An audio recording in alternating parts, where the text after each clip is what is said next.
Ayan guys, magluluto naman ako ngayon ng gabi. Parang masabik na ang gulay. Lalahukan naman namin ito ng daing. Ayan, nanguha kami. Ayan. Gabi. Ayan o. Hihimay-himayin na namin ito.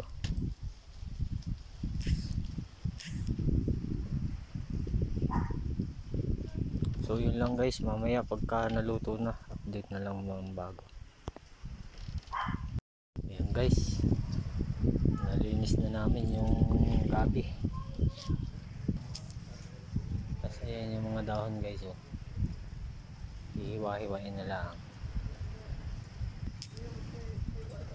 Ayan guys, oh. Ito na namin tinuto. Oo. Hindi po to. So, hindi pa nailagay yung kalwa na pero ari ng ulam.